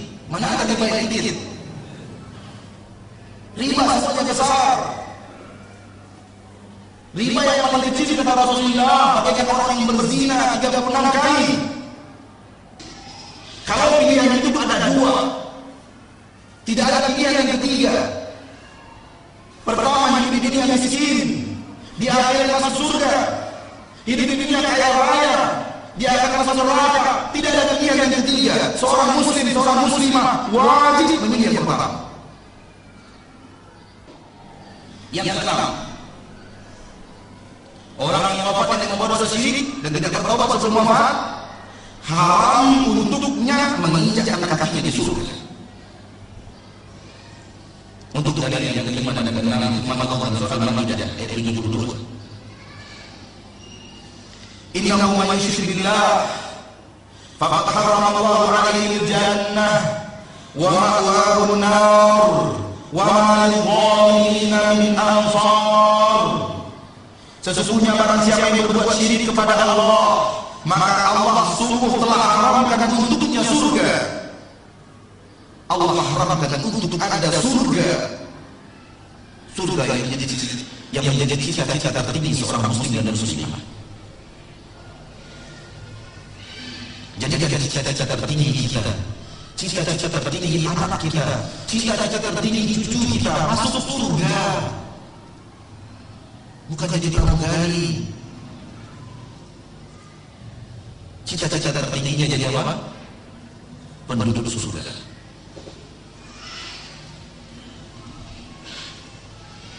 Cita-cita tertingginya bukan arsitek ulung. Cita-cita tertingginya bukan menjadi dokter terkenal, artis selebriti yang memiliki popularitas paling hebat di papan atas selama 20 tahun. Tidak ada artinya. Kalau harus akhir dengan neraka Allah Subhanahu wa ta'ala. Namun sayang, ada orang tua muslim anaknya tampil di daerah kaca ditonton oleh jutaan kaum muslimin, pakaiannya sejengkal di atas lutut, perempuan bangga orang tuanya, anak saya yang tampil ditonton oleh seluruh orang di Indonesia. La ilaha illallah. Semua itu untuk apa? Untuk mencapai puncak, untuk menjadi bintang. Untuk apa jadi bintang kalau harus masuk neraka? Untuk apa sampai di puncak kalau harus berakhir di neraka Allah? Toh kesohoran Fir'aun tidak ada arti bagi Fir'aun. Kekayaan Qarun tidak ada arti bagi Qarun. Saking kayanya Qarun itu, dijelasi orang menggali tanah dapat harta si Qarun itu. Saking kayanya Qarun itu, subhanallah. Entah kapan Qarun sampai ke Cilengsi. Bermanfaat itu bagi Qarun? Tidak ada manfaat sama sekali. Wa amma man utiya kitabahu bi shimalihi fayaqulu ya laitani lam uta kitabiyya wa lam adri ma hisabiyya ya laitaha kanat qadiyya ma aghna anni maliya halaka anni sultaniya. Ketika orang diberikan kitab dari tangan kirinya, ia berkata, andai aku tidak pernah mendapatkan kitab ini.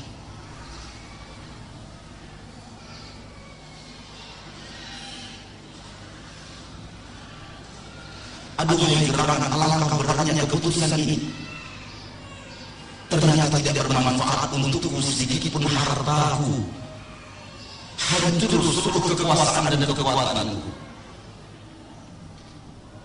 Harta tidak bermanfaat, anak tidak bermanfaat, kedudukan dan kekuasaan ketenaran tidak bermanfaat kalau harus berakhir dengan 5 cacatan di sebelah kiri kita.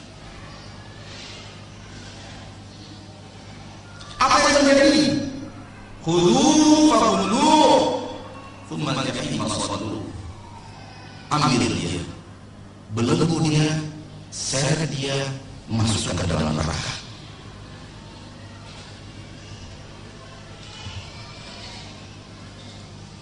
Wahai anda yang merasa menjadi bintang dengan maksiat,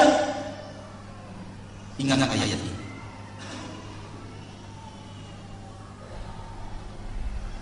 Wahai anda yang merasa dirinya mencapai puncak kekuasaan dengan maksiat, dengarkan ayat yang kita bacakan tadi.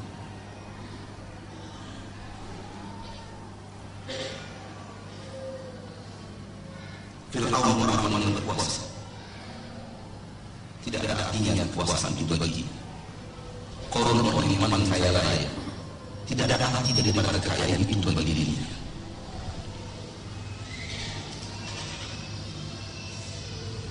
Allah haramkan surga untuk orang yang wafat dengan mendosakan dosa syirik. 6 bahaya besar telah kita sebutkan. Dan ini 5. Kita ambil yang besar-besarnya saja, yang kecil banyak. Kita ulangi secara ringkas.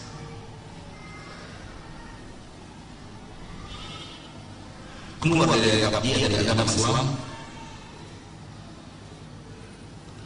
hapus seluruh amal saleh yang pernah dia bangun seumur hidup. Jadi halal darahnya dan jadi halal hartanya. Tidak ada ampun diampuni oleh Allah dosanya untuk selama-lamanya. Akan masuk neraka Allah untuk selama-lamanya, dan tidak pernah menginjakkan kaki di surga untuk selama-lamanya. Relakah Anda seperti ini? Demi Allah, kami tidak rela Anda seperti ini.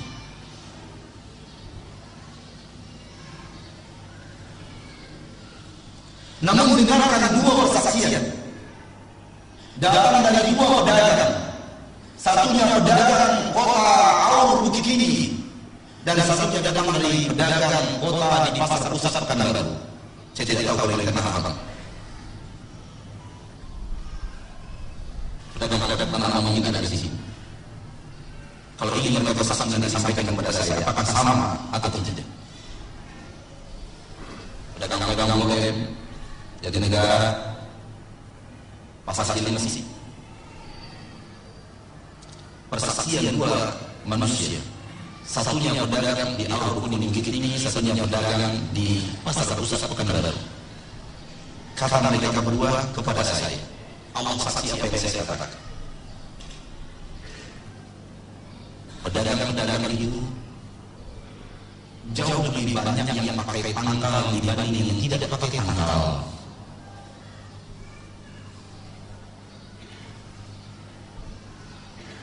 Jauh lebih banyak yang mana?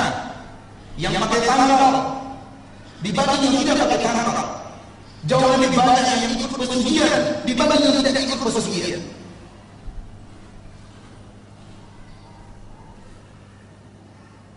Ini potret akidah umat Islam.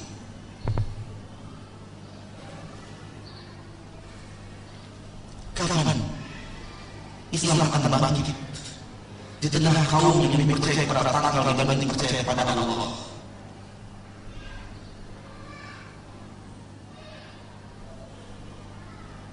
Kapan Islam akan bangkit di tengah kaum yang lebih yakin tanggal yang akan mendatangkan rezeki kepada dirinya dibanding Allah yang memberikan rezeki? Akidah syirik begitu menyebar. Di antara syirik-syirik kecil yang bisa mengantarkan kita kepada syirik besar, kuku-kuku masuk rumah, kita pun berkata, siapa ya tamu yang mau datang ya? Mana ada tamu khusus kuku-kuku dulu sebelum datang? Mikir dong. Di antara akidah yang akan mengantarkan kita ke syirik besar, yang diyakini oleh para supir, terutama supir-supir di luar kota. Kalau mobil yang menghias kucing, dia takut luar biasa. Karena ini pertanda apa? Pertanda buruk dan bahaya yang akan datang. Dan kucing itu harus dirawat dengan baik, dimandikan, pakaian dijadikan air kawan.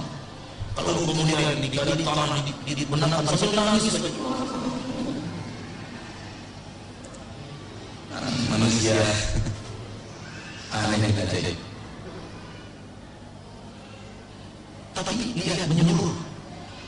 Banyak sekali orang yang meyakini hal-hal seperti ini. Para pedagang lainnya, pedagang-pedagang di pagi hari ketika awal membuka toko, diambilnya duitnya, dipukul-pukulannya pakaian itu. Tenang. Dengan itu keyakinan orang dipukulkan itu mengundang. Namun yang anehnya kadang dipukulkan uang 1.000. Kenapa nggak uang 1.000 sekalian aja? Awal pakai dolar gitu. Pakai dolar $1 pun aneh. Sebagian keyakinan pada pedagang, kotak uang tidak boleh kosong. Tidak boleh apa? Tidak boleh kosong. Karena kalau kotak uang ditinggal lama itu dan akan kosong, tidak akan mendapatkan rezeki pada hari berikutnya. Biarkan kotak itu ada isinya, walaupun duit 500 ribu apa-apa. Walaupun tidak terlalu jauh di situ. Yang dapat potong-potong, di sini buku potong. Ustaz Afwan waktunya saya tanya jawab. Inilah realita kehidupan. Ini potret akidah umat Islam di negeri kita yang masih terjebak dalam keyakinan syirik. Dan kita sayang pada mereka. Kita tidak mau mereka mendapatkan azab yang sangat berat. Di neraka Allah selama-lamanya. Di antara mereka itu orang yang sukunya sama dengan kita. Di antara mereka orang yang takutnya sama dengan kita. Di antara mereka ada sama dan keluarga kita. Maka tugas kita untuk menyampaikan kebenaran ini kepada mereka. Dan kita wujudkan dakwah ini adalah bentuk kasih sayang kita kepada mereka. Sekaligus kepada para dukun yang menyatakan diri mereka orang yang ahli dalam segala ilmu tentang hal gaib. Qul la ya'lamu ma fis samawati wal ardi ghaiba illa Allah. Katakan wahai Rasul, tidak ada yang tahu yang gaib di langit dan di bumi kecuali Allah Subhanahu wa taala. Semoga apa yang saya bicarakan bermanfaat. Dan Allah Subhanahu wa taala menjauhkan kita dan orang-orang yang kita cintai dari perbuatan syirik. Wafat dengan tauhid. Wallahu ta'ala a'lam bissawab. Pertanyaan pertama, apakah orang yang bertobat dari kesyirikan Allah akan mengembalikan pahala kebaikannya yang pernah hapus sebagaimana orang-orang kafir yang masuk dalam Islam dengan kebaikan-kebaikannya? Jawabannya ya. Jawabannya adalah ya, Allah akan mengembalikan amal-amalnya kalau dia bertobat kepada Allah Subhanahu wa taala. Karena dalam surah Al-Furqan di bagian-bagian yang terakhir Allah bercerita tentang taubat. Taubat apapun. Oleh karena itu, ketika Allah berkata taubat, Allah berkata, "Faulaika yubaddilullahu sayyi'atihim hasanat." Dalil ini dengan dalil ini dinyatakan oleh ulama Ahlussunnah bahwa orang yang taubat dari syirik, yang telah hapus dosa-dosanya, telah hapus pahala-pahalanya, akan kembali pahala itu pada Tuhan dan keadaan. Allah Maha Pengasih dan Maha Penyayang. Allah tidak membiarkan kita mulai dari awal. Aslamta ala aslamta min khair. Kamu masuk Islam bersamaan dengan kebaikan yang pernah kamu lakukan sebelum ini. Rasul mengatakan di dalam surat beliau kepada orang-orang beragama Yahudi dan Nasrani, aslim taslam yu'tikallahu al-ajra marrataini. Masuk Islamlah kamu akan selamat, Allah lipat gandakan pahala menjadi dua. Kalau ada orang Nasrani masuk Islam, kalau ada orang Yahudi masuk Islam, keyakinan kita ketika dia beramal saleh dan kita beramal saleh di sampingnya, orang musyrik dari awal, kita dapat pahala satu, dia dapat pahala dua. Anak punya adik ipar yang suka dukun dan mempercayai jimat-jimat dan tangkal-tangkal. Apabila sudah dinasihati tetapi dia tetap tidak mau untuk berhenti, bolehkah anak menyuruh adik anak untuk menceraikannya? Berarti kita punya adik laki-laki, istrinya suka dukun. Baik. Pertanyaan kedua, apakah disyariatkan istri menceraikan suaminya apabila suaminya suka berbuat syirik? Sejak kapan ada kamu istri menceraikan suami? Sejak kapan ada kamu sama istri menceraikan suami? Tidak ada. Istri tidak pernah punya hak untuk menceraikan suami. Istri punya hak untuk menuntut cerai. Menceraikan suami tidak pernah. Ya? Menuntut cerai. Pertama minta cerai kepada suami langsung. Kalau memang sudah tersambung berumah tangga dengan suami itu, atau menuntut cerai ke pengadilan. Orang-orang yang diberikan kewenangan oleh pemerintah untuk mengesahkan pernikahan dan membatalkan. Waliul ahad, waliul amr. Kalau kita memiliki adik yang istrinya, atau istri kita tidak memilih, atau istri kita tidak memilih, suka dukun. Nasihat dia untuk berhenti dari perbuatan tersebut. Dengarkan apa yang dia sampaikan ketika kita tanya kepadanya, kenapa Anda dukun? Kalau dia dukun itu yang melapangkan rezekinya, dukun itu yang memberikannya kemudahan, maka dia orang musyrik. Kalau dia orang musyrik, maka hukum bercerai harus terjadi. Kalau dia tidak bertobat, dia tidak bertobat, dia tidak mau. Tapi ada orang yang berdukun, namun dukun baginya hanya usaha. Hati-hati, ada perbedaan. Kita tidak sampai mendetail tadi karena kita ingin membahas sebuah yang lebih besar. Dukun baginya hanya sarana, bukan orang yang melapangkan rezeki, bukan orang yang bisa melapangkan rezekinya mendatangkan manfaat mudarat. Tidak. Bagi dia dukun bagian dokter, hanya usaha. Sebagaimana dia meyakini yang menyembuhkan saya hanya Allah. Namun sebagai usaha sembuh, saya datang ke dokter minta obat. Saya tidak yakin dokter yang menyembuhkan saya. Yang menyembuhkan saya adalah Allah. Ada orang yang duduk dengan hal yang seperti ini, walau sedikit. Saya minta kepada Allah, dan dukun bagi saya hanya usaha. Kalau hanya itu yang ada di hatinya, orang ini belum musyrik. Dia hanya melakukan dosa kecil, dosa syirik kecil, belum sampai kepada syirik besar. Kalau dia meyakini dukun ini yang melakukan rezekinya, dukun ini yang menjaga dirinya, akan lebih banyak dukun yang menjaga dirinya. Oleh karena itu hati-hati, cermatlah kita dalam menilai. Tidak semua orang tentang dukun langsung syirik besar.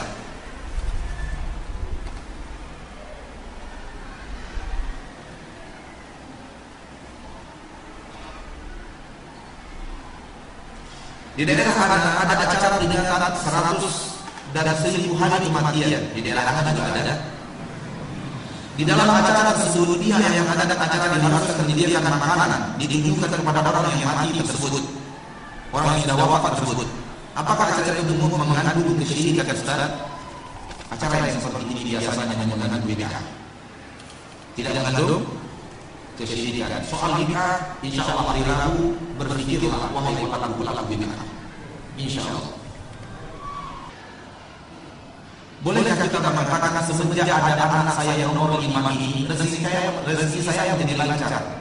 Menganggap bahwa rezeki yang didapat adalah rezeki dari anak itu. Kalau dia hanya menceritakan keadaan tanpa terganggu keyakinannya Allah yang melapangkan rezekinya semenjak anak nomor 5 itu, tidak ada apa-apa. Tapi kalau dia yakin anaknya ini yang hebat, anaknya ini yang pandai mendatangkan rezeki, itu syirik. Tapi kalau dia mengucapkan itu, namun akidahnya tidak berubah. Allah mendatangkan, tapi semenjak anaknya lahir, itu belum syirik. Kalimatnya salah. Baru benar kalimat itu dengan mengucapkan alhamdulillah. Semenjak anak saya menerima lagi, Allah melapangkan rezeki saya. Itu kalimat yang benar. Ucapkan alhamdulillah, katakan Allah melapangkan rezeki, dan itu dimulai sejak anak nomor 5 lahir. Lalu kita katakan mungkin rezeki anak nomor 5 ini besar diberikan oleh Allah. Mungkin. Karena mereka anak nomor 5 lahir, kalau lapang rezeki ada anak nomor 1. Ya tidak. Daripada kita tidak tahu. Semua ada yang dimugai Allah. Mungkin. Kita hanya mengatakan yang gaib itu mungkin. Tidak ada tahu sama sekali. Karena tidak ada kemampuan kita untuk mengetahui yang gaib. Sama dengan hujan. Jadi kalau kita sudah duduk, waduh mau turun hujan ini. Itu kalimat PPP dengan tadi. Kalau tidak ada keyakinan di dalam hati bahwa awan akan hujan secara alami, tapi hujan itu diturunkan oleh Allah, hujan diturunkan oleh Allah. Namun melihat kondisi mau hujan ini hanya sekedar itu kesalahan nafas. Kesalahan nafas. Yang benar adalah insya Allah mau turun hujan. Insya Allah kalau Allah ingin berkehendak, insya Allah. Ada yang mengatakan jimat itu hanya sebagai syariat saja. Jimat hanya sebagai syariat saja. Akan tetapi keyakinan kita hanya kepada Allah. Syariat yang ada melarang kita berjimat. Masa jimat dibilang syariat? Syariat kita yang ada melarang kita memakai jimat dan tangkal. Nabi melihat ada jimat di tangkal salah seorang yang ada di zaman beliau hidup. Nabi bertanya, apa ini? Ia menjawab doa dia, tangkal yang itu jimat. Kata Rasulullah SAW, "Inzi'ha." Cabut jimat dan tangkal yang di tubuhmu. Fa in tawayya alaihi kalau kamu wafat, jimat masih nempel di tubuhmu, kamu tidak akan beruntung untuk selama-lamanya. Bagaimana dengan orang-orang yang berbuat syirik? Ini yang terakhir. Ini pertanyaan kita yang terakhir. Bagaimana dengan orang-orang yang berbuat syirik, kesyirikan, dan yang masuk di sini tentu syirik akbar, syirik besar, tetapi mereka masih sholat. Apakah dia itu orang-orang yang musyrik?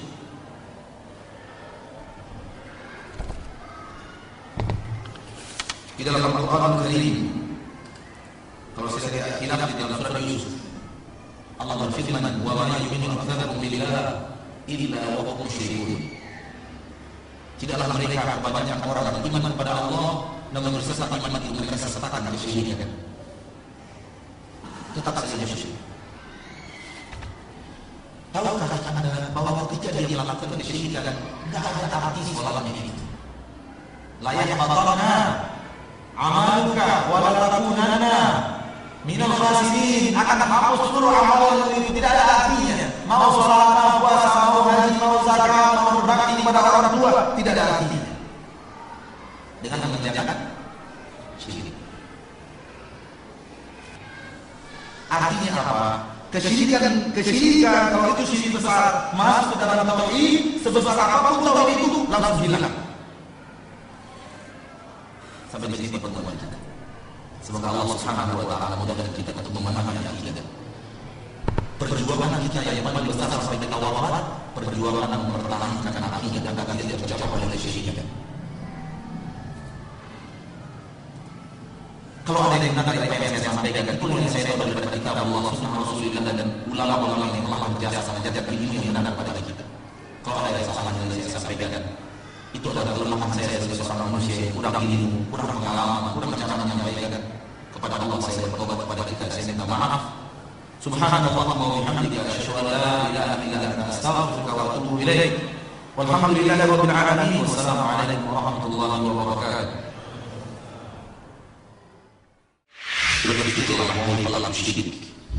وما خلقت الجن والإنس إلا ليعبدون.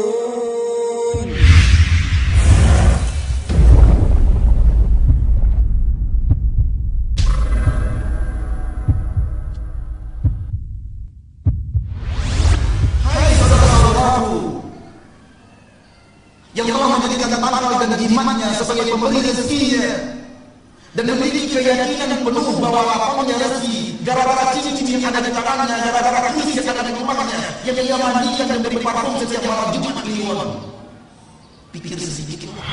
Keyakinan kita yang sampai kepada perbuatan syirik, adanya sesuatu yang mengatur keberkahan selain Allah, adanya yang mendatangkan rezeki selain Allah, adanya yang menolak diri kita dari mara bahaya selain Allah, adanya yang mendatangkan manfaat selain Allah, dan ini semua akidah syirik. ومن أضل ممن يدعو من دون الله من لا يستجيب له إلى يوم القيامة وهم عن دعائهم غافلون. Dosa yang paling besar, nenek moyangnya dosa adalah syirik. Karena tauhid dan syirik dua hal yang tidak bisa terpisahkan sama sekali. Perintah kepada tauhid artinya larangan kepada syirik. Larangan kepada syirik artinya perintah kepada tauhid. Wa ma khalaqtul jinna wal insa illa liya'budun. Tidaklah kuciptakan jin dan manusia kecuali agar mereka beribadah kepadaku saja. Ya'buduni, beribadah kepadaku, dan Allah tidak butuh ibadah kita. Karena orang yang tidak beribadah kepada Allah, dia akan menderita dunia dan akhirat. Maka kalau ustaz sudah mengajar, namanya ustaz, lalu dia mengajak orang memasak bakal, memasak jimat, bermain dengan jin, ini bukan ustaz. Ini dukun berjubah. Jangan pernah yakin itu. Karena yang mendatangkan manfaat dan menolak mudarat, yang bisa menghalangi kita dari mudarat ya Allah.